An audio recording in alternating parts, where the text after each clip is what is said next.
There's a core of us that we are born with that the day you die is exactly the same as the day you were born, you know? And everything else changes. Like everything else in you changes. Like you're objectively not the same person. Even on like a molecular, like cellular level, you're not the same. And I try to embody both in a way that honors both, right? Like there is something in me that's just so uniquely Mace.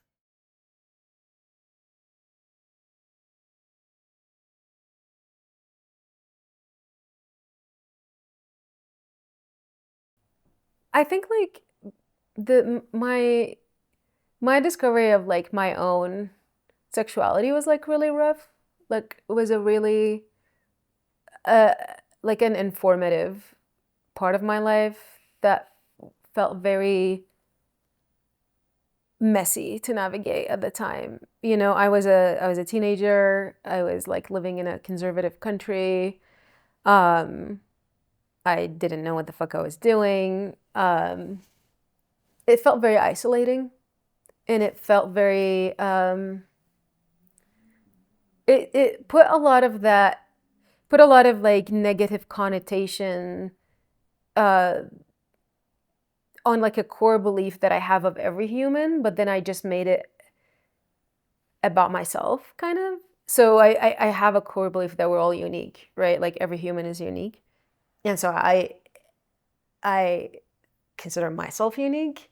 And I think because of how isolating that was for me, like the queer aspect of like just discovering that about myself, feeling isolated in a conservative Arab country, not seeing any examples around me of like any other queer Arabs that I know or are accessible, all of that stuff. To put it like a positive twist about it, it was like, oh, woe is me. I'm so unique. You know? It's like, oh, I'm a unicorn, you know? And not in a way that was self-deprecating. It was in a way that was actually really empowering at the time. It felt like I needed like a lifeline to hang on to. And if that lifeline had to be that like, oh, I'm so unique that I don't fit in anywhere, then fine. You know? But then that contributed to creating a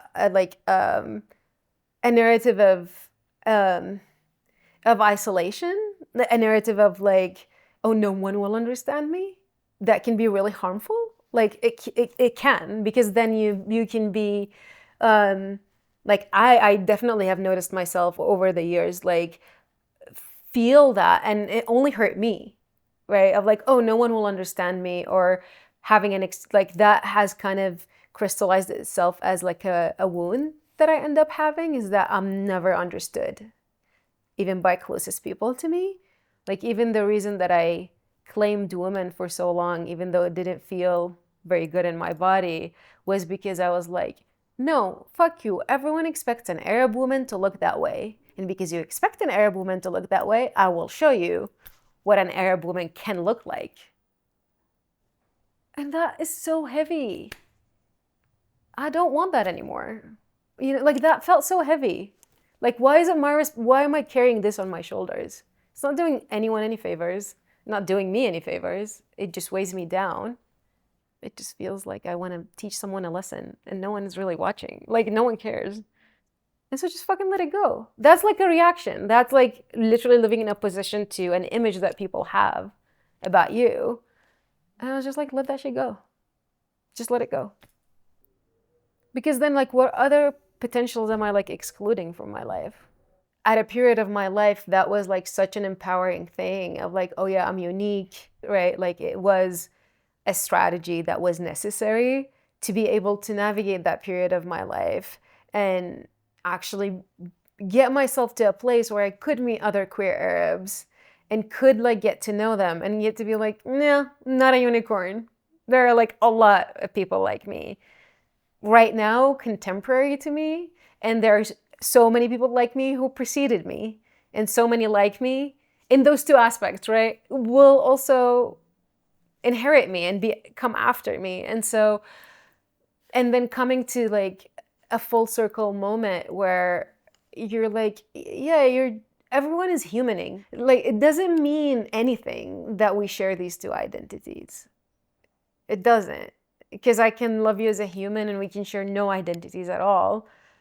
And we can share all of the identities and we cannot see eye to eye on like central values and how we live our lives. And so I think there was a period in my life where that was just like so important to me, and like being kind of like bogged down by the loneliness that experience can bring, because it was lonely. And that's no longer my story. And it made it so much like easier for me afterwards to be like, yeah, and I also don't understand my gender in the same way that most people do. And I also don't necessarily identify in any other way that like feels right now, and that's fine. And I'm just gonna be Mace and whatever.